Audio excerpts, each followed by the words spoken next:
I want to start with AI. Everyone here is a writer. What's your relationship with AI when it comes to writing? So I use AI every single day. I have no shame on admitting it. There is a really weird line between AI and us using it as a tool for 2024. Who wouldn't use it? My likes went from like 700 to 100. But when my bank account sort of went the opposite direction, I was going, you're using this as a tool to get people to your list to sell, to earn a living. What's more important here? That's where it just goes terribly wrong, especially as well with AI comments. Like my comments are filled with AI comments every single day and I'm like, this doesn't look good for you. It makes me also look like I'm buying comments, especially for founders that like I know have legit businesses. It makes them look lazy. If you don't do any research, then you cannot predict anything. Well, research is literally like 80% of the job of writing. I was addicted to cheap dopamine from TikTok, Instagram, YouTube, whatever. And then I turned it into becoming addicted to the long-term dopamine hit of, hey, I signed my first client, people would cheer for me. Then that made me want to commit to entrepreneurship. How do you feel when you see the rocket emoji? And you, can you stop using the watermelon emoji everywhere? Every single comment you've left on my content this week is just one watermelon. Well, you talk about branding. I don't know what does that mean? Like you're meant to be giving me value and you just give me a watermelon, like it doesn't make sense. Welcome to my abode, temporary. I have notes. I want everyone to introduce themselves and we're gonna have a little bit of a mastermind for people at home. Jacob, who are you? I help people online, business consulting, been on LinkedIn for a while, grew an audience to 44,000 followers. I've got my sort of coaching community called Modern Maker, and primarily it runs on something we call the proximity offer and power writing. Alrighty, we'll get into that, I'm sure. Lara? Hi. Do I need to introduce myself? You do. Not everyone knows who you are. Hi, my name is Lara and I'm a content creator / entrepreneur on LinkedIn. And yeah, that's what I do. Yeah. 10K followers, been in the game for a while, for the people who don't know. Sure. Matt, finish.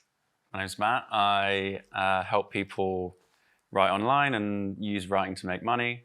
I coach business owners primarily to use their writing on social to get new business. And I also create courses to help people at a beginner level do that as well. Amazing. And a great course, and also around 150K followers. So everyone's been in the game for a while. For everyone at home, I'm Harry.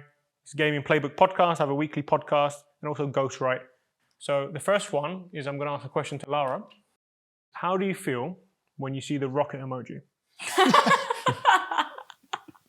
Matt hates it. He had a whole thing against it. I do have a passionate hate against that. You should not me, him. He had a passion for it, but a passion and hatred for it.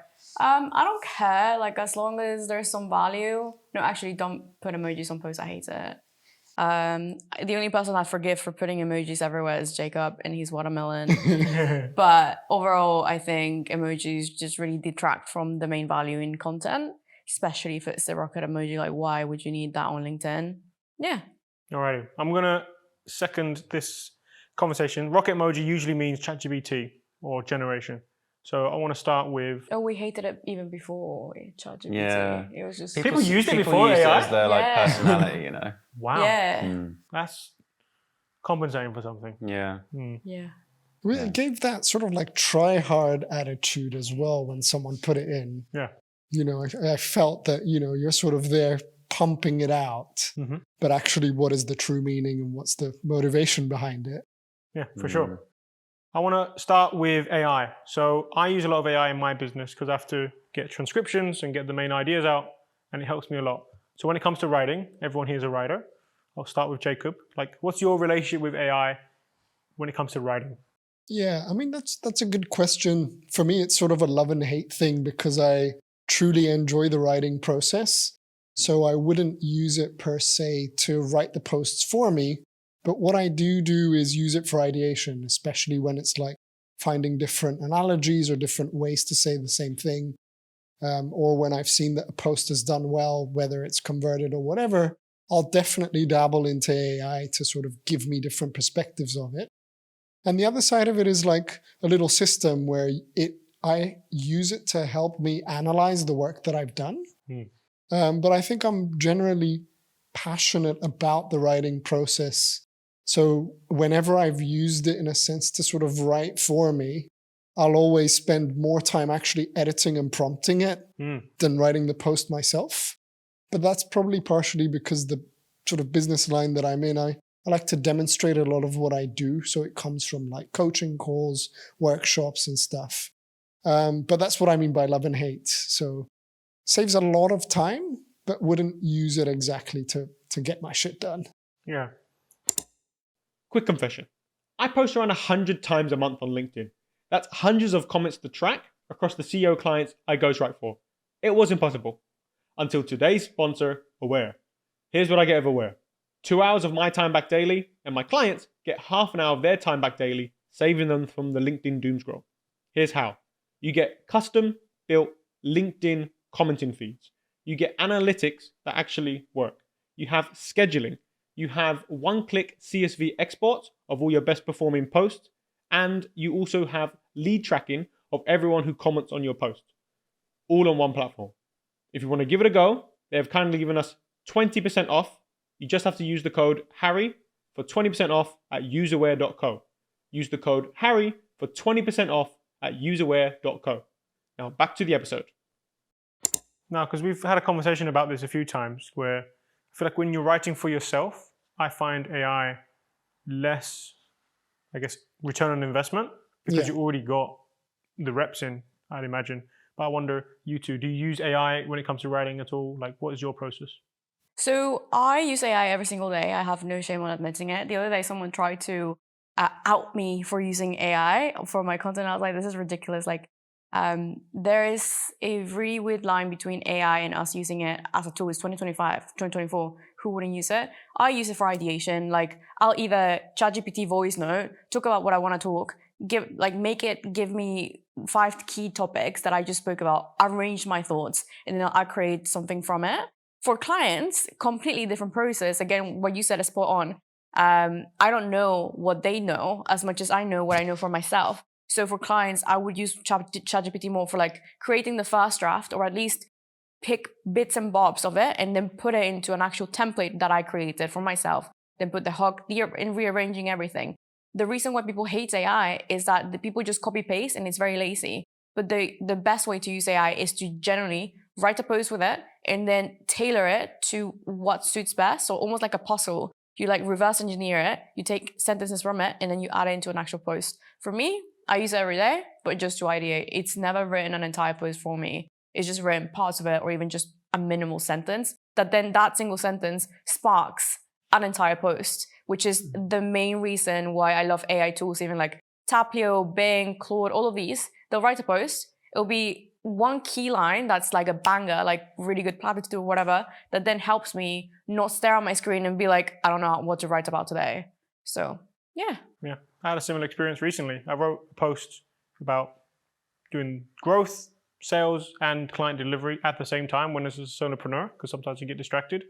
So I was like, this is like 11 p.m. I need to go sleep. I was like, okay, write a post on this. And then it used the hook founder, growth versus client delivery. And then it had a few outlines. I was like, cool. Kept that and then got rid of this and then started writing. Like you said, sometimes you just need like a little spark. Mm-hmm. How about yourself? Yeah, I was definitely like more against using AI when it first started coming around to write. Just because it, for me, like a bit like Jacob, like I enjoy the writing process and I believe that people should enjoy the writing process. Not that everyone has to, obviously, but I enjoy the writing process. So for me, it would kind of feel like I'm outsourcing that like enjoyable part of something that I actually love doing, which feels like it's defeating the object. But there was a way that I've been using it recently, which is quite helpful, where I would time myself for like 5 minutes and just brain dump everything that's on my mind. I personally have issues kind of processing my thoughts. So like writing it all out just as a stream of consciousness really helps me clarify things. But then extracting like what the interesting ideas are from that brain dump is quite difficult, I found. So you can throw it into AI and you can prompt it in a certain way that it will pull out like 5 to 10 of the best ideas for your target audience, and then it will structure it in a particular way to give you kind of an outline of the post, so you can just take it, write, and that just kind of it creates that kind of bridge between like idea, finished piece of writing, and the whole kind of middle bit of like structuring it and putting it in an organized way. Yeah. Would we say that AI is good for the ideation part, but if you use it purely for the writing part, you're missing a trick? I don't personally use it for getting ideas, just because That's a way of getting ideas, the way you described. Brain dump, Yeah. then selecting the ideas, right? Yeah, I mean, I would see the first part of brain dumping as the idea part. Okay. Then AI is essentially just saying like, this is the best one, this is the best bit, this is the best bit, and just picking from your brain essentially. But yeah, for me, I would prefer to write a post based on something that's been happening in my business, or I know that my readers would actually enjoy, like something that they've told me that they struggle with or something like that. Sweet. Alrighty. I got a bank of notes from our podcast today, and I feel like we can all resonate with some of these. So the first one is when it comes to celebrating wins, and then what happens after, which is usually just moving on to the next thing. What's everyone's relationship with celebrating wins? And I'm thinking about this from a practical point of view. Like, what would you tell yourself differently, potentially? So I'll come back to Jacob for this. So like, what's your relationship with celebrating wins? I think that's a really cool one because I've always personally struggled with it a little bit. Like when it comes to celebrating my own wins, at the beginning, it felt difficult accepting that, what you're doing is working, because you always go through a bit of imposter syndrome. You're like this and that, and then suddenly it picks up. What I always felt a bit, heartfelt was when a student of mine or a client got a win. Then I felt more emotionally attached to that rather than my own. Yes. And it gave me that motivational kick to be like, okay, their posture, their confidence, their conviction, all of that sort of changed because I was able to, again, I couldn't claim the win to be my own because they put in all the work. But it's like, they're sparking fires, I'm pouring gasoline. That sort of win gives me like, on one side, gratitude, on the other, it's like, more confidence in myself that I know what I'm doing. So then when it came to celebrating my own wins, it's always like, it doesn't have to be huge. Learn to celebrate even the smallest bits. I've systemized this tiny thing, or I got a response, or I signed, some sort of small thing, and then stacking those over time, and having more of like a gratitude mindset towards it rather than a flex per se, because I know in the world we're in, a lot of people sort of want to flex the big numbers. Yeah, when we think celebrate win, we think LinkedIn post. Yeah, whereas it doesn't necessarily have to be tied to money or impressions or all of that. It could be like a life win as well. So I think, that's how I would go about it. How about you guys? Yeah, I'm terrible at celebrating my wins and like recognizing when I've done something which is good or impressive. I equally don't take the time out to do it and actually process it, I don't think. Do you track metrics where it's obvious you're winning, if that makes sense? I go through phases of tracking revenue per day. Just if I'm in like a period where I'm like, I want to go harder on sales now. I want to make sure that I'm looking at that every day to make sure that if I'm having a low day, then it makes me feel like I need to go. Yeah, I need fire.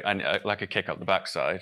And it works when you see something like that every day and you make sure you do it. When you just keep putting it in front of yourself and you're not happy with it, then you do just kind of get that kick. But I've been part of communities where like I've started sharing like wins and stuff like that, and it genuinely actually helps. Like once you do it once and you kind of start and you see other people doing it, you do just kind of get into this like inspiration kind of loop, I guess. Yeah, I wonder if that's the hack here. And you've got a lot of recent experience. You have a wins channel in your academy. Yeah. And now that I think out loud, the first win I shared was like a week ago. And then I had like 8 people and then 2 people like left a comment. I was like, that is cool. Like, what have you all been experienced with win? And also you've noticed a lot of other people now sharing wins. Like, Your view. So I don't celebrate my wins as much as like people tell me to. Like every time I hit 500K, 100K, whatever, revenue, cash, whatever, I don't really. People are like, what are you doing to celebrate? And I'm like, work. Naturally, just because I don't really see it. Like it's part of like, I celebrate more the process. Like I get very excited, like let's say viral post or like client signed, launch. And it's like all of the little things that culminated to that big win is the thing that I like the most. So it's the journey, not the actual like final thing. But then for the cohorts and all the programs that I've done, 3 of them now, we had to add a wins channel to gamify the experience for the user. And that is mimicking my first experience when I first started my entrepreneurship journey, where I was addicted to cheap dopamine from TikTok, Instagram, YouTube, whatever.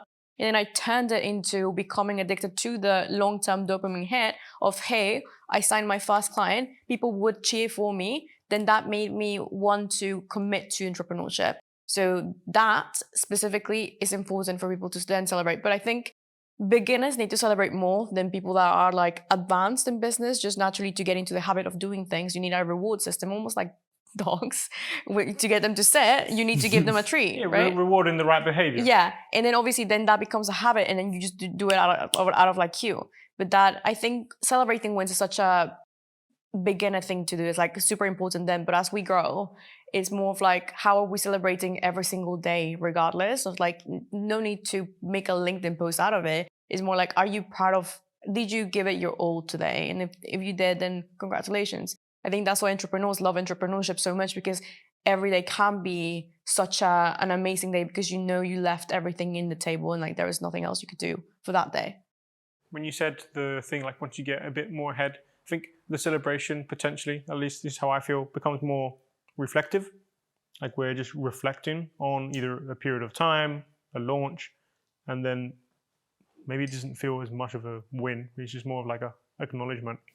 Yeah, I would imagine there's a bit of like, not that I'm a therapist or anything like that, but there's got to be like a mental health side Therapy to with it. Matt. If you become like a ultra successful business person, there's got to be a part of that which is just actually maintaining like sanity and happiness, as opposed to like being like, oh, I signed a client. It's more like I'm recognizing that what I've done over the last like 10 years is actually pretty impressive, not just like I signed a new client. Yeah, because I think it avoids going through the motions phase. And I think you can just get lost sometimes. Yeah. What do you think about in-jokes on LinkedIn? Because LinkedIn, for me, it's not a book that you're going to read. So I wonder, what's your guys' approaches to doing in-jokes? Because I think a lot of you preach that the post should be for people who don't know you, but then we have in-jokes as well. Has anyone thought about this, like from a strategic point of view, like when it comes to putting stuff into your content for people who already know you versus who don't? Yeah, absolutely. Everything happens in the comment section. Like if you look at the dynamics of any social media culture, on TikTok, people most likely will see the first 3 seconds of the video and then they'll go immediately to the comment section to see what people are thinking about. I do that. And then when you understand that, again, psychology that people use to kind of consume content, then you can leverage that to build a brand of your own, using and leveraging how people think and react. So then if you're commenting on your own post and you give them more reasons to like you or hate you or be polarizing or whatever, or making your point further, then it's allowing you to grow maybe a little bit faster or build that deeper relationship with your audience. Because realistically, if someone's read your content and they liked it, they are reading your comment section, correct? So then that is a different level of fan that you're reaching, and then you can get that chance to get to know them or let them get to know you a little bit better through your comments and like the behind the scenes, or like, hey, I did this, or extra tip, whatever it is that you're using it for. It's allowing you to fast track culture and community without having to sacrifice the quality of your content. So that's how I always have seen it, as just naturally as the way I consume content. And if I want something stated, like let's say an offer, or like in a post is very long and I just want to make sure that people understand one point, then I like reframe it there. So then people can get it even further. And then they think, oh my God, this is so good. Or like, oh my God, this is so funny. Or like, oh, I would really like to be friends with this person. and like just allows you to be a better content creator overall. How about you guys in terms of your own comment section? Because I really like that strategy and I've started using it myself. Like just unloading. I've done like ramble updates. I did it a couple times in the comments. And then people like, and then sometimes mention I often think that people should be cutting half of their content off and then putting it in the comment section, especially when it comes to storytelling. Because people feel like they need all the context, like we were saying in the podcast. But the reality is you only have a small period of time to actually make people interested in you. And then if you really must have the rest of the context to make the story have more impact, you can actually just put it in the comment section. And people that want the extra context that may not have been as relevant will go find it in the comments because, oh, what about your grandma? Like, where's she from? Or like, what happened to this? And then you just add the context there. And then it helps you have like a double win because you're getting the people that don't care about you and the people that care about you. What's the play with actual comments? Just something tactical for people. Is there like a rule when it comes to commenting on your own post? Depends on my post. So I'll do educational and then 2 stories or whatever. Oftentimes I'm just like on the fly, like you just saw me commenting, like just like, okay, what am I doing today? Thing that I'm doing, a little bit of bonus content and then something else. It doesn't have to be too strategic. And I think people try to over strategize their personal brand content system. And that's where people break because they're like, I feel boxed in. The reality is comments should be just loose, like do whatever you feel like suits you. Like it's about logic and emotion, really. How does this feel rather than how does it need to be? Yeah, it's also like the post in itself grabs them, but then you go into like pub territory where you're a bit more loose in the comments. Like I tend to have like a meme folder and I try to drill the point in with a bunch of memes, get people to laugh a bit, but also like ask paradoxical questions and have a bit more fun. And I think with all of us, with the whole in-joke thing, that's where that culture is formed. Yeah. Right? Like we all know what we wear, what we like, what we dislike, because we've mingled with each other in there. So like rocket emojis. Yeah, I'm definitely not as on it with the comments. When you want to, you can be. Yeah, when I want to, I can be. I think. Do you feel like you have to? No, not really. I mean, it depends what phase in like your growth, your goals, like your life that you're at. Like when I was first starting my business, I was like, LinkedIn is the channel that I'm using to grow everything. I'm going to spend 8 hours a day on this. And I was just on it all day, every day. But now it's not something that I need to be on all the time. It's not something that I need to be doing all the time, as many hours every day. I want to maintain it, but it's not like the be all end all of my business anymore. In terms of commenting, like for me, I've always found if someone comments on something that I post and it's funny, I'll remember them like straight away.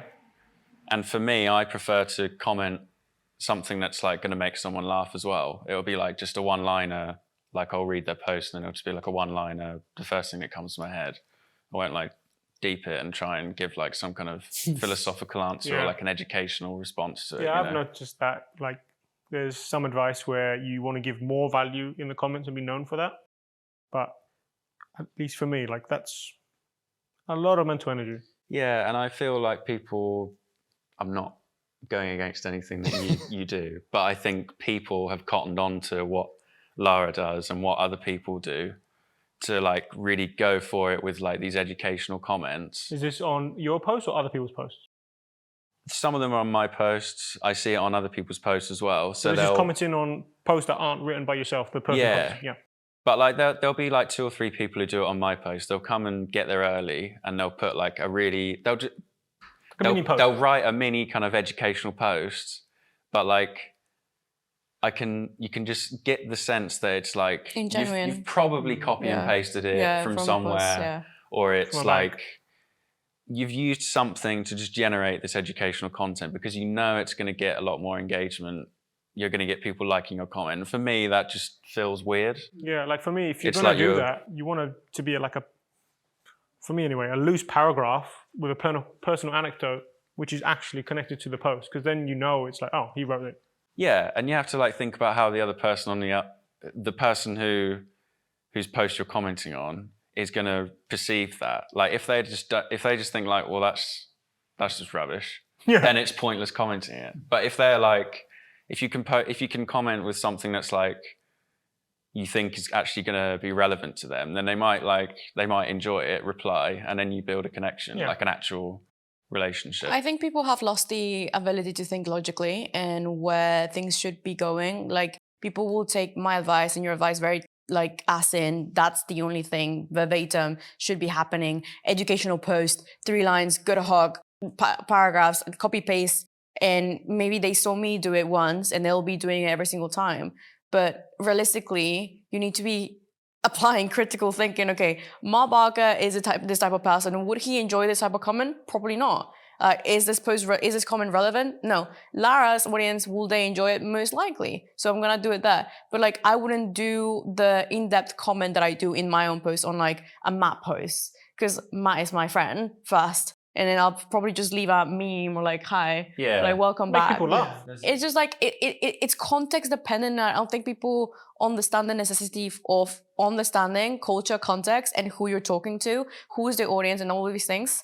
And that's where it just goes terribly wrong, especially as well with AI comments.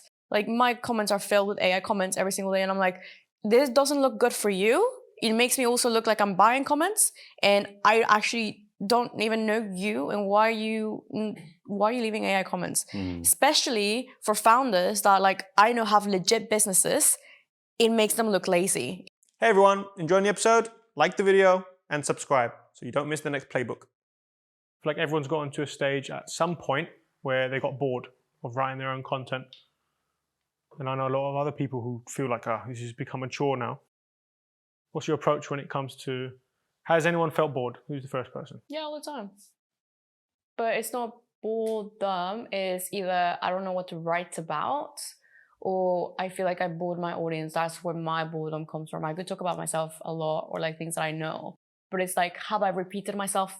Like how many, I guess Matt, you can relate. How many times can we talk about hooks and copywriting very much? Sometimes I'm like, I get anxious and then that just makes me feel annoyed and then I don't want to write. And I'm just like, I'm just going to copy paste that post from like last month. But there's like conflicting advice, right? There's the advice of you want to be beating the same drum so people know who you are. You don't want to do it scatter. Then there's the personal challenge of like, I don't want to talk about these 3 things forever. Yeah, so how I've dealt with it is I have my main themes, like writing, personal branding, storytelling, whatever, but I try to at least do something interesting within the week that I can talk about that's slightly different, but still related to what I'm doing. So podcasting, networking events have been really helpful for me not to get bored in the mundane activities of like talking about the same lessons. Or expanding as we grow and as entrepreneurs, you probably guys have felt it, where it's like, okay, first we started with the copywriting or storytelling. Now we're doing sales and like newsletter growth, and I'm doing video. So now I'm talking also about the journey of trying to understand that again, which has brought back the fun to building a brand, because I'm starting something from scratch and people are coming with me in that journey, which has helped me not get bored. Yeah, it's like the documenting part, I feel. Yeah, that's how building in public should be. Instead of like, day 1 of building in public, it's like, no, I'm actually doing this. 0 to 100, 100 to 200. And this is what I'm doing, rather than trying to actually document it as per se. Because it's kind of, it's not a good hook, really. I think what was cool that you said about like naturally evolving as entrepreneurs. Yeah. When we all first started, it was like, beat the drum, get people to know that, you are a copywriter, a brand strategist, or whatever you are. But then as we evolve, the audience evolves and already knows you. When you get to a certain level, you can open up a little bit more. Like I remember at the beginning of my days, I used to just like plan content 2 weeks ahead or something and schedule them. And then I got bored of doing that because it was so mechanical. Whereas it becomes so much more fun, like talking about what you did yesterday, because there's like a lot of momentum in recency, right? Like recent events. Boom, this just happened. That's what I'm going to do. This happened a month ago. This is what I learned. Sort of allows for that level of breadth. And, obviously not going through tangents where people forget what you do. But if you don't talk about copywriting 7 times a week and you do it 3 times, they still know you for what you've built over the years. But that sort of breaks the ice on the boredom as well. And then recently, sort of seen other creators too just explore who they are. Random holiday posts once in a while that aren't related to what they do. Like showing a bit more of them also helps, I reckon. Mm. But I think this is why a lot of people probably write to beginners, because if you write about the same thing for, I'm speculating. If you write about the same thing from 0 to, I don't know, when you get to 50K followers, for example, that audience is going to get to a point where they are just not that interested in it anymore, or they're interested in it, but it's like it's not relevant for them anymore. So they've moved past that. So once someone gets to a stage, you lose them. But with beginners, there's always new beginners coming. There's a constant stream of them. So if you just keep talking to them, there's always new people that are discovering and finding it interesting, like every day. But if you do you get what I'm saying? Yeah. So you kind of have to. This is why, like Justin Welsh, for example, I was thinking of that. He can write to beginners all the time and repurpose his best content because it's always for beginners. So there's always just this constant stream of new people that are interested in his content. So he just gets bigger and bigger and bigger constantly. What I've been doing with some clients is all of my clients came to me for leads. So I've always been writing to their ideal clients, which there's naturally less of them than the beginners because they're all high ticket. Then for a couple clients, I've tested it. I was like, I didn't realize I'm doing this, but I'm basically writing beginner content. Like, here's a bunch of resources for you. Here's a step-by-step what I did when I first started. Technically, their ideal client won't want that, but they're the secondary audience who is connected to the ideal client. So I'm sure you guys get high-ticket people who aren't at an early stage, yet you aren't always talking about the super high-level stuff. So I guess for me, my lesson is like, you have both. At least in my opinion, you can do both. You do the 2 or 3 which are more made for the beginner or for all humans storytelling post, and then when you want to do either a bottom of funnel or a big nurture post in my world, then it's talking to that ideal client, and you just gotta kind of expect it's going to get less traction. Yeah, it's like depends on what you're optimizing for. Like my goal has always been growth. Always. I never really cared about lead gen. Obviously, there's bits and bobs like where I'm like, oh, I'm not getting leads, but I'm addicted to dopamine, so like I need to have the wow post every single day.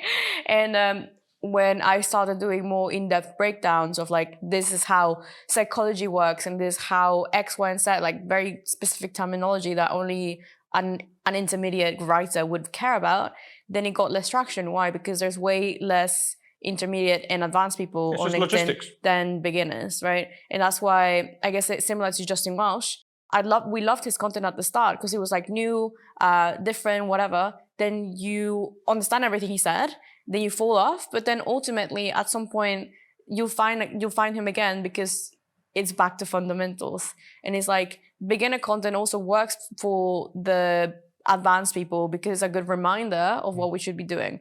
So people steer off beginner content a lot because I was like, oh, I'm dumbing myself down and I'm like too cool and like my intellect is so much. Yes, but no, because you're limiting your reach. In that, when you reach more beginners, you ultimately reach more second and third connections, and those third connections could be your ideal clients.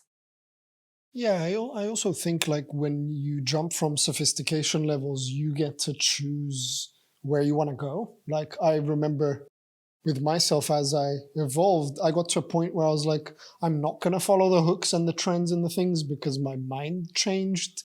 I was like, I'm going to write to this level of sophistication. And my reach dropped by like 70%, but my client alignment got better, like speaking to people who were the right fit for where I wanted to be. And also on that whole thing, I think as creators, when you sort of evolve, you systemize the process as well. So even though it might be boring, you might spend 10 minutes looking at your analytics and going, I don't feel like writing this week, so I might use 3 of these or repurpose 3 of these. and it will equally have the same effect. Whereas at the beginning days, we were all like, how do we stay consistent, fresh, this, that. It's like we've matured into our next level too. Could you talk about the mind reader effect? Because you did a workshop on the mind reader effect, and I remember you telling people, good, you only got 3 likes. And it's like, for me, the ultimate parallel to beginner content is like, you are kind of expecting to only talk to a few people, but you got that client alignment. Could you explain what that is?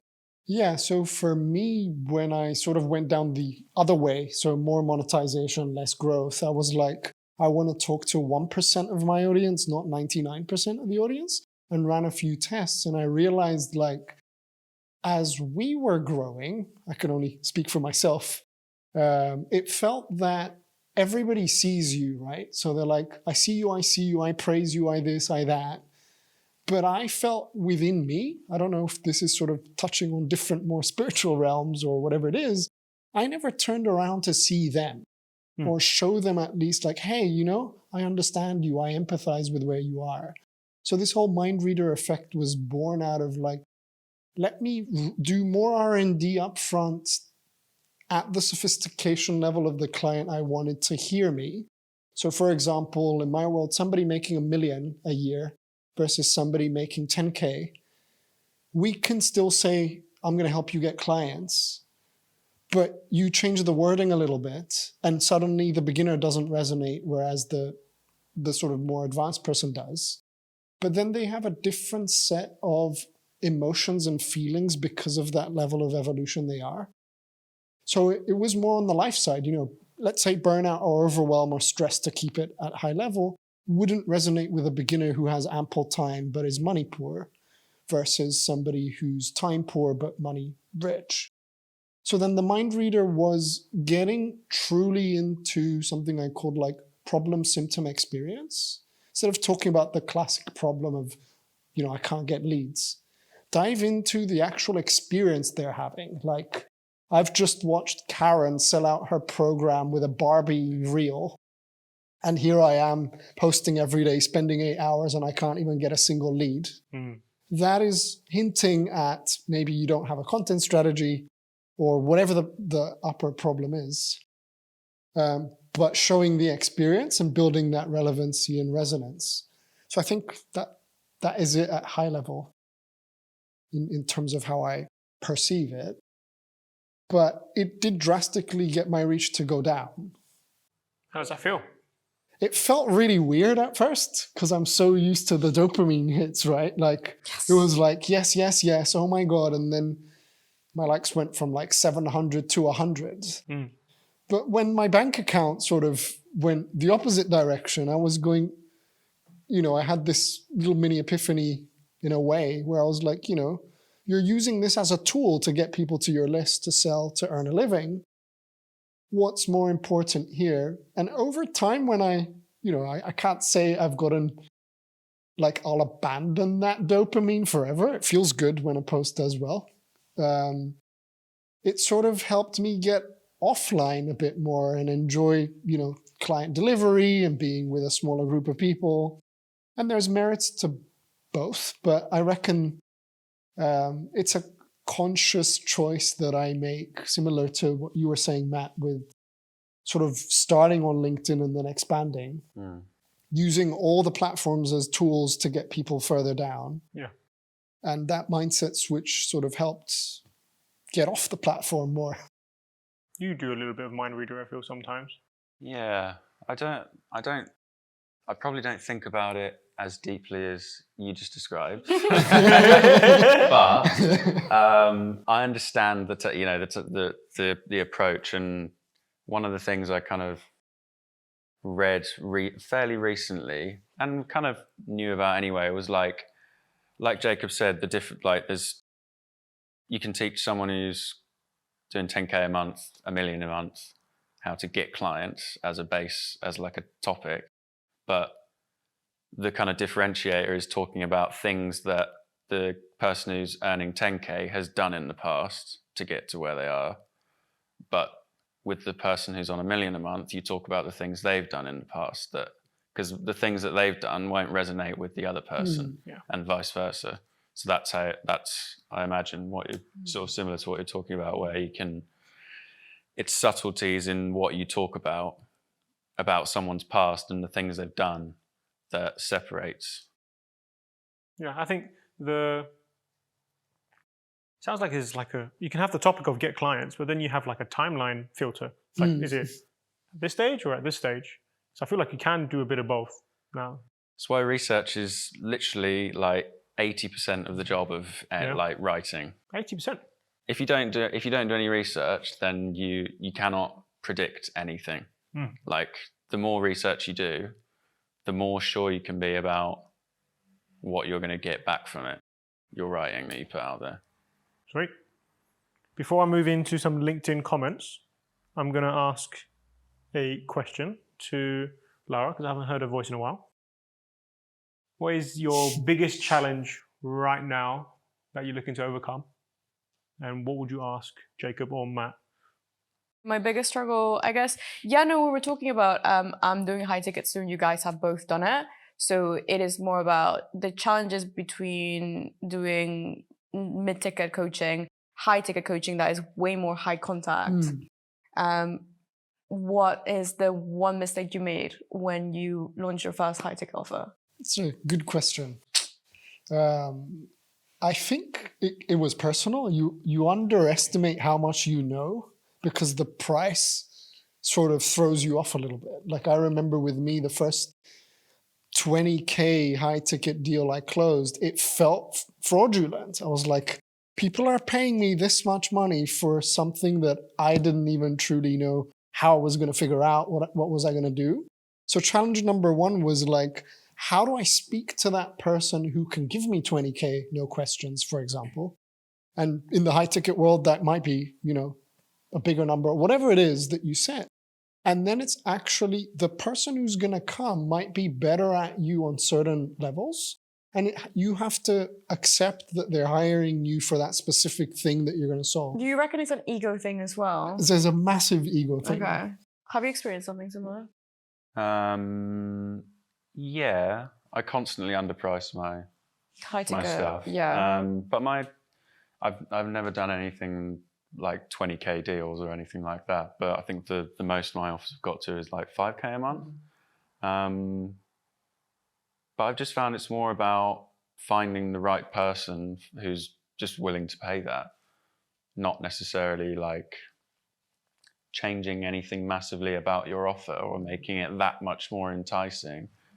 It's just the person who And for you both, where do those high ticket clients come from? Is it content or email? Well, it's a little bit of both. Like they either Okay. follow you or sometimes they binge a bit of a YouTube thing, and then they sort of go down the funnel. But I think based on what we just said, the journey starts when they pay, not how you're going to get them. Because I think as writers, we understand all the stuff we discussed. For me, it was like, now, how do I give them that 20K experience above and beyond? And what does that look like? And the biggest shock to me was I thought it was like, 5-star hotel sort of thing. Like they've just given me so much money, I got to. You try and over the limit, right? You want to. Whereas they're just like, actually, this specific one I'm thinking of, super scrappy, didn't mind, sometimes didn't show up. It was like really different energy. And it was accepting that was okay as well as part of the delivery, or, them not bugging you for a few days and you're like checking in. Where are you? Yeah, where are you? I want Are to you give. And they're like, no, this is normal to me. Like, I'm okay. Yeah. And like, I don't know who it was who said this, but someone said it a long time ago and it always stuck with me. It's like something like there's someone out there who's like offering exactly the same thing as you, doing probably a worse job, but they're charging like 5 times more, and the person who's paying for it would have no idea. Yeah. So like, totally. I'm not just going to advise people to just be like, just put your prices up by like 10x, but like, you have to understand that your offer is around like hundreds of times. It's just. I think a key part here is that person, if you gave them the same service you gave to someone who couldn't afford it, they would have relatively got the same result, which is maybe plus 20%. But for them, plus 20% is 100, 200, 500K. So I think if you'd go in high ticket, I would go to people who not only are earning enough where the extra impact would make them more money, but also that the way you work would align with them. Because when I'm thinking about my best placed clients, I'm aligned with them kind of as a human, we're friends. And I find it so easy to give them everything they need. When it's with someone else where it's like a different world, it takes a bit more extra energy, but they're paying the same price, but someone's getting a different result. So I think if you align yourself with someone who not only has the means, but also the extra 20% would mean crazy. Because it's like a 5K a month service to someone who's just starting. It might be the same service, but like you can only get them from 1K to 10K quite slowly. It's just not going to be ROI, even though you're giving the same service. Yeah, and I think like this has taken me back to the agency days. One of my biggest lessons was it was actually a mindset piece of when you do go high ticket and you're almost fearful of the answer because we're so used to selling what we're comfortable in. When we had the software company, I had a bid with some other competitors where I bid 180K for a web app.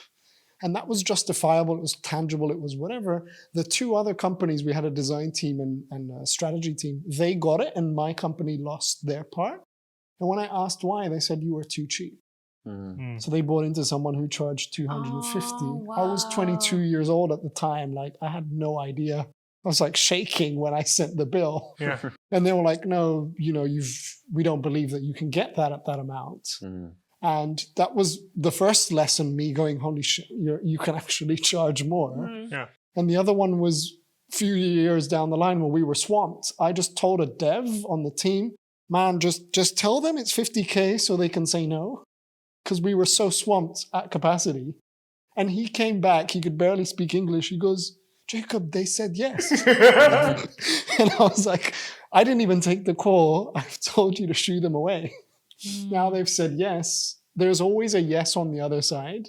So it has a lot to do internally with... Question, what was the original price that would have been if you didn't say 50K? I was going to say 5K. Oh, wow. Right, Yeah. So I think, Oh my god. Yeah, so at that point, it was one of the best periods of my life then because we made 3 phone calls, got rid of like 3 or 4 misaligned clients and then had him. So I think that's a partial answer to the question that Lara had is like, do not try to make your offer perfect for every person. Yeah. Just find that 1 or 2 people that would perfectly align with high ticket and knowing what you can do.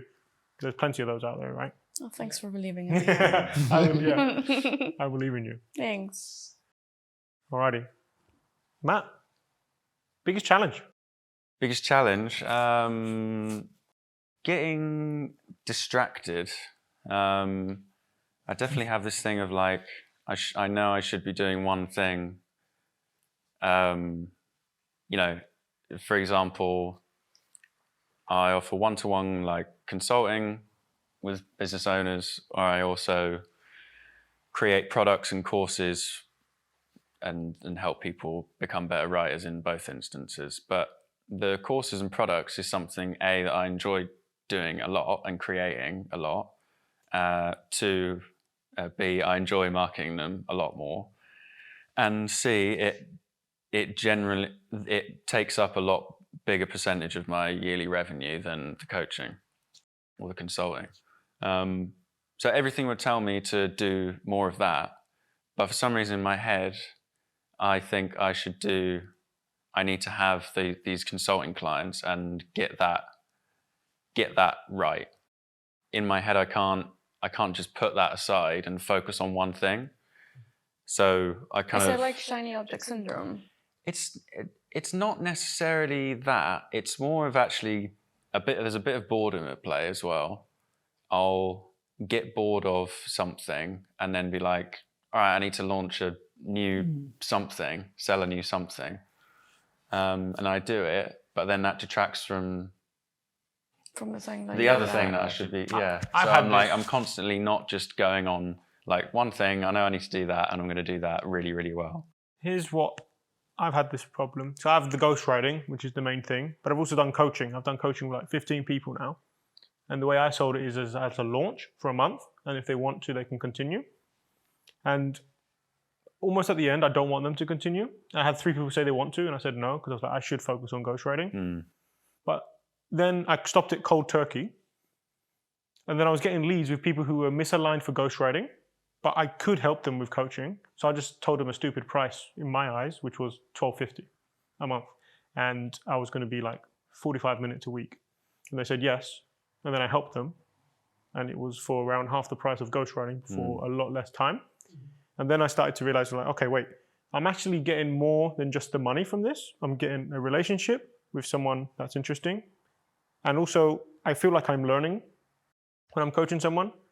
So what I ended up doing, I took 4 clients and then I had a lot less time. So I think if I went back, I would just get 1 or 2 of the really aligned ones and maybe up the price even more. So that way you keep the best of both worlds. I think similar to how you ran your ghostwriting business, you still had 2 or 3 clients before you completely said no, even though you were eventually going to. So I think if I'm you, I'd be looking at the coaching. It's like, okay, why do I love that specific client? Can I get them again and maybe charge more, and then just keep 1 or 2 of those in your life? And then maybe upsell them something. That's what I've been doing a lot. What were you saying, that you enjoy the course thing more? Yeah, that's the thing that I should definitely just go all in on. Yeah. But for some reason I can't like kind of... Because you get bored, right? Or there's something new. You're looking for some excitement. Yeah, it'll even be like, for example, the course that I launched last year. My brother says it was amazing, by the way. He's told me to say that. Oh, good. But the launch of that course went really well, like amazing. What I should have done was just focus on, I'm going to sell that and potentially only that, and make sure that everything I do drives people into that. Why didn't you do that? Because I got distracted. And other things pop up and little side missions. What if this is just me thinking out loud, like for me, the coaching, the things I'm learning, I'm putting into the ghostwriting. So if the thing, like you said that story in our podcast about that guy who built that business for over 12 years. So if everything you do will eventually improve the course. So if I'm you coach a client, there's no way you're not learning something. And then that can then just enhance the core offer. Yeah. And you can treat it more like, yes, it's making me money, but it's also making the core thing. And then every action you do, like for me, it's like, okay, will it make me more money and eventually a better family life eventually? I think as someone that followed you from the very start, has bought products from you, my English doesn't work. And I think that you should be going all in on the course, like you're saying. If you do get bored, I think is find a way to entertain yourself through, okay, maybe I can improve the product, relaunch it, and find joy in finding the different paths to promoting that and improving it, rather than starting the paid newsletter and the paid X and the books. That's how I am gamifying it for myself when it comes to Literary Academy or like my course now. I'm already bored of it because like I spent a month entirely recording it, scripting it. I'm over it, like next thing. But realistically, the product hasn't been there for even like 6 months. Why do I need to start another one? There's still like enough market demand for a product like that. People haven't yet found it or don't understand how to buy it or why they need to buy it. And I think you're really, really good at our email. So it'd be more like, how can you find ways to promote it every single day on email instead of everything else? You said this when you said you have the copywriting course, but then is there a module just on email? No. No, yeah. Boom, baby. Yeah, that's what I mean. Like I have that. You have that core product, you validated it and it's gone well. Everything you do after that should just be, how do I make this better and better and better? And how do I find new customers constantly? But I hack. Go on. Sorry, the way Your brain I am, yeah. that doesn't happen. But why don't you, in my head, take a email only coaching client and what works for them, you then put into part of the course. He's not struggling with the idea though. He's struggling with sticking to the thing. I just want to reframe that. I don't think it's a problem. Yeah, no, I get what you mean. Yeah. Yeah. Like if you just, because if you're coaching something on something you already know, then that won't generate like ideas for the course potentially. Does it work when you pay someone like a lot of money to coach you and then you're like, I have to do this now? No, tactical anxiety. Yeah, it does. Yeah, because if I like something I struggle with is like putting a plan together and like building a plan for say 12 months breaking that down like step by step, like tactically, and what I need to do to get there, I struggle to put that together and actually give myself time to do that. So then it gets to a point where I am just kind of winging it week by week, sort of thing. But if someone could just do that for me, just make it for me, and then tell me, okay, just go and do this, then I'll be like, yeah, all right. Yeah. And I could do that for. It's like hiring a boss. Yeah, I can sit for weeks, months, years on end and just do the same boring stuff, but I need it to have like a goal. Yeah, and I think most of the times on what you said, if we look at any traditional markets, like people sell websites for 10 years on end and it's the same thing again and again. We don't think that's weird, do we? Or paid ads, No. and that's not weird. But I think a little bit of sort of insight drawing from me selling websites for 7 years. It's the most boring thing in the world, right? And it was finding activities to keep me occupied to be able to go back and stick to the fundamentals, whether that was swimming, running, doing like anything else. So then I can get back in the morning and do the same thing, which sort of helps. And then actually getting creative on the marketing efforts. Like you said, you went through email, you did this and that. It's like, where else can I go to find more of the audience to still buy the same thing? Which in the web design days, it was like, okay, I'm going to do paid ads. I'm going to go Facebook. I'm going to go TikTok. I'm going to go this, that, whatever. Exhaust the social side and then go into like Google and explore that. Get into SEO and whatever to still sell websites.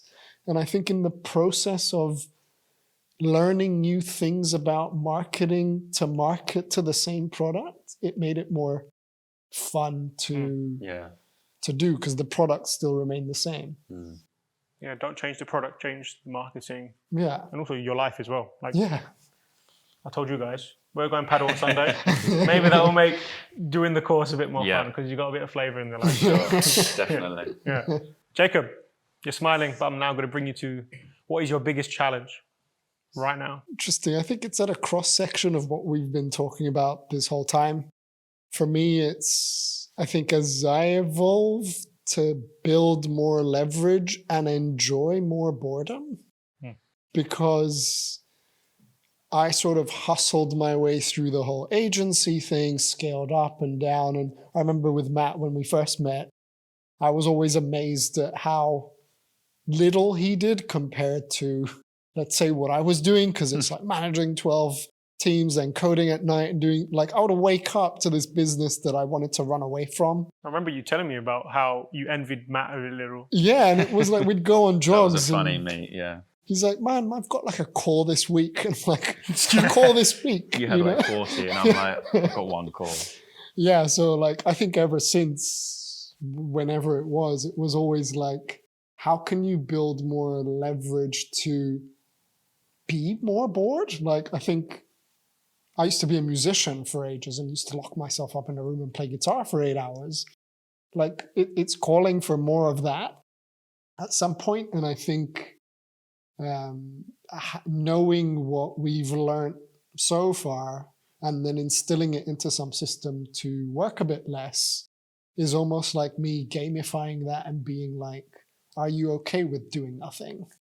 Does that feel okay? How little can you do with that sort of outcome, but also not be bored to the extent where, you know, you're not doing anything at all? So the challenge is finding that balance between the two, whether it's using tools to get there or leveraging products to get there, and sort of creating a model for myself to enjoy what actually sort of fulfills me in a sense. Like with the agency now gone, coaching sort of kicked in. That was like the big first step to eliminating the 50,000 calls a week. Yeah. And then it's like, I always find myself still filling my calendar. I noticed. I tried to get 15 minutes of his time, one-to-one coaching client here, and then he showed me a screenshot. I'm like, I thought you closed it down. He's just like, why? Yeah. So, yeah, I guess you're amazing at saying no. Like how I am saying no a lot, but I still manage to stack up a couple calls a day of new people. And I'm like, well, I have to talk to them. Like, is it just, I don't know, maybe this question's silly, but You're a much more sociable person than me. Yeah. That definitely makes a Yeah. difference. I've always enjoyed just doing things by myself, which I think naturally I just respect that time alone to like do my stuff that I want to do. And I don't feel the need to please people. I'm not saying you're a people pleaser. I don't feel that need to have to fill my time. I don't know. I guess it's just a way, a brain kind of setup thing over it, I guess. Oh my god, I have the funniest reference. Matt, when I first started on LinkedIn, Matt was like this mystical Matt Barker with like so many followers, and I finally had the courage to ask him for a coffee chat. Could have been rejected. I didn't get rejected. I waited for him to ask me because I was so nervous, because I was like, oh my god, he's so cool. Like he's got like 20 million followers. And then he asked, hey, like we've been like, we're in the same circles, like let's hang out. I was like, yeah, I booked it. And then the call was 15 minutes. He booked it for 15. The coffee chat slot was 15 minutes, and usually, they go like obviously longer, especially if you're like a little bit more extroverted. Matt cut it at the 15-minute. He's like, yeah, sorry, good to chat, but I have to go now. And I was like, and I thought, after that, I thought you hated me. But then we became friends and everything. And he was like, no, sorry, I just protect my energy. I think we just found a solution there. I've never booked a 15-minute coffee chat. Maybe I should be booking 15 minutes. But then his thing was like, he actually stayed to that 15-minute, and that I thought that was very smart. Like, ultimately, why do you need to talk to someone for more than 50 minutes when you're just getting to know them? And I think you can always book a second call. That's the one thing. Like, if you have something to talk about, let's chat about it another time. Yeah, for sure. But like, I feel like we tend to be too giving with our time when it's like what fuels our business. Yeah, that's like the most expensive thing. Yeah, 100%. In my opinion. I respect it. Learned a big lesson from getting cut off in the middle. I was just getting going. It's like, no, I have to go. And then come to find out that you probably didn't have anything to do after. He just went straight to the sofa. Yeah. It's also like a thing of, for me, I'm not like a high energy, high charismatic kind of guy. Like, I recognize that my energy levels are generally quite like low. So I know what happens if I abuse that. I just feel not very good about myself. So I just understand that and have that kind of self-awareness, really. And just that kind of, that's good. I guess, like self-respect. I don't know. You go, King. Slay. So why do you still have a calendar booked? Like, I'm just thinking philosophically, like, because I know you don't need to. I'm definitely doing this 15-minute thing. Yeah. Sounds like I just never, it's so weird. Someone says something, you're like, oh. Yeah. It's like such an obvious answer as well. Because Richard Moore did the same to me. Literally 2 months into I was posted on LinkedIn. This was 2 years ago. And he gave me 15 minutes. He stuck to it, but he gave me some nice advice. And then I just clocked in. I'm actually quite impressed that he still does that. Like, he still does a lot of it. And I'm like, you don't need to. But he's still very keen to do it. I think it's the boring things. Yeah. And also, he's planted seeds because he knew I couldn't afford straight away. Yeah. And I can now afford.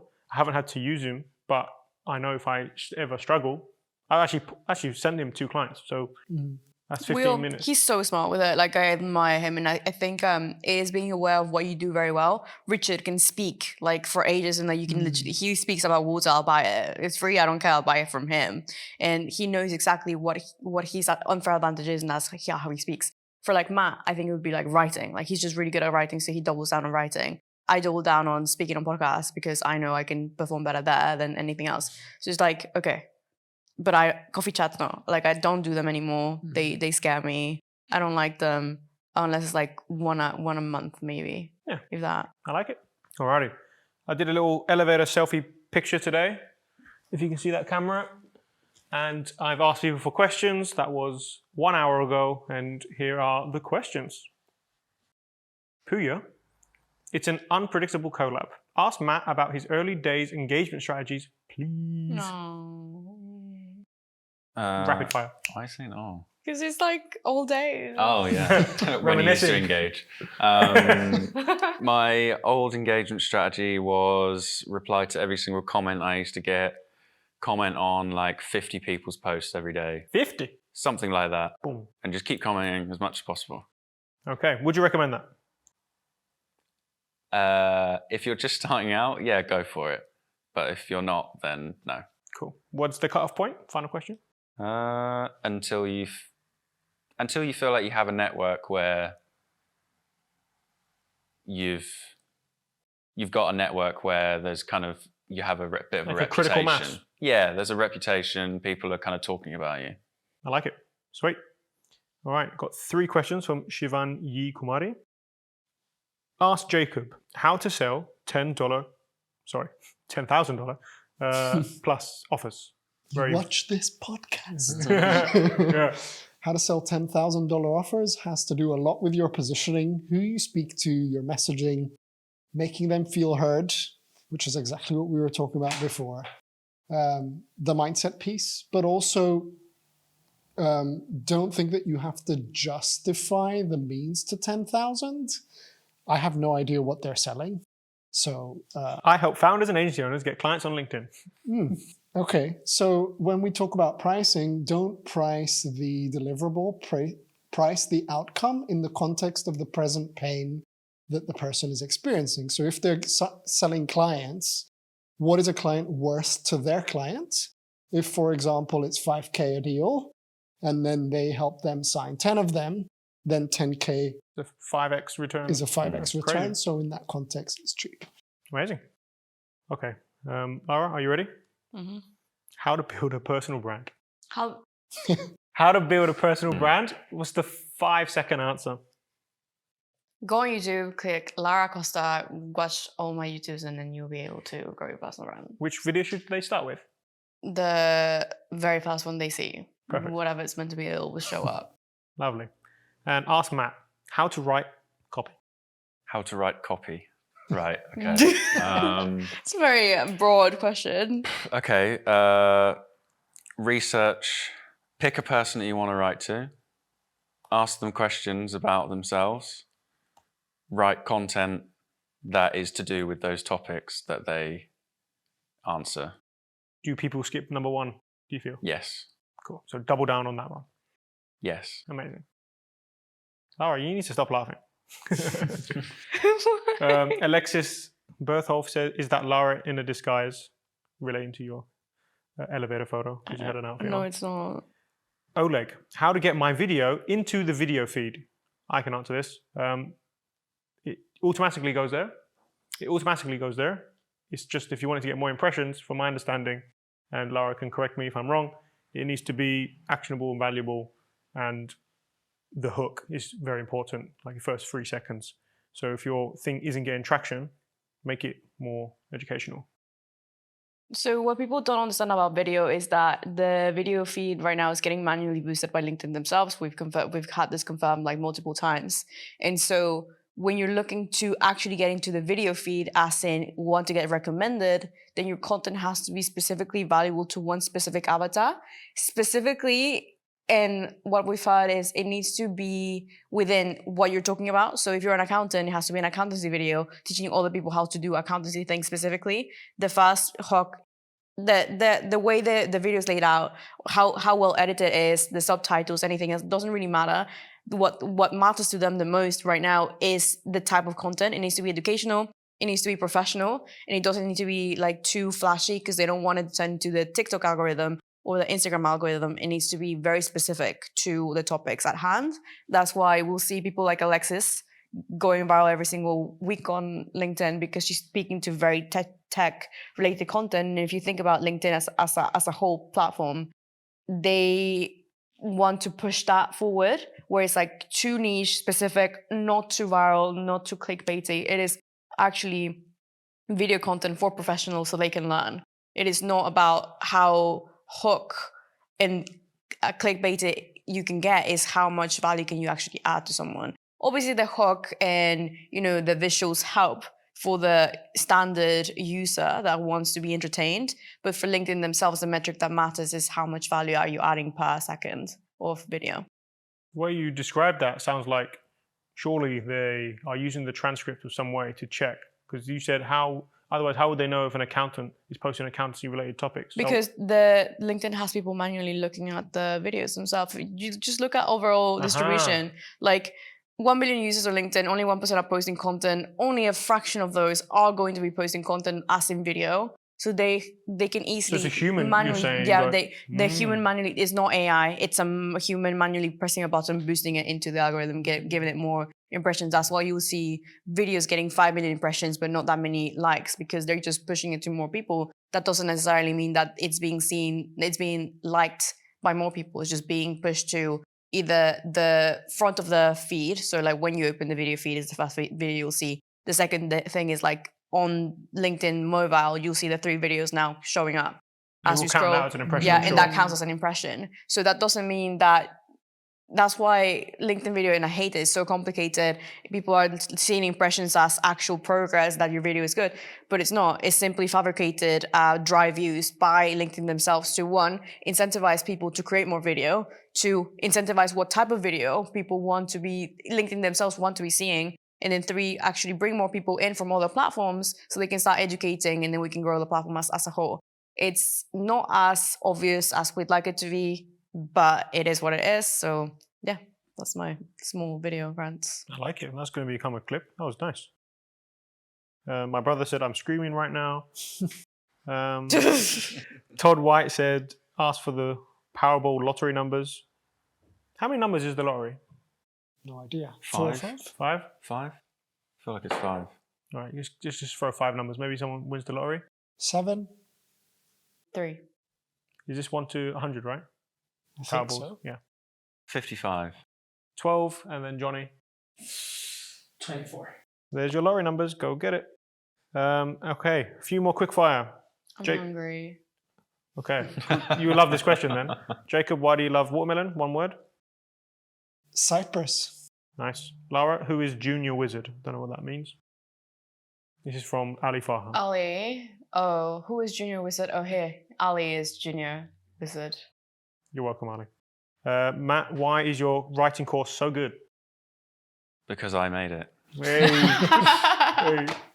Thank you, everyone. If you enjoyed this, please follow everyone. Everyone say your names or handles. Jacob Pegs. I mean, that's pretty obvious. Yeah, Jacob Peggs, Lara Acosta, Matt Parker, and you all have stuff which will help. So check out their profiles, and their featured link would say the rest. And if you're new to me, I'm Harry Phokou. Follow, stick around. Nothing to sell just yet to you. So just Thank you appreciate for the having vibes. us. Been a pleasure. Slay. Thank Thank you.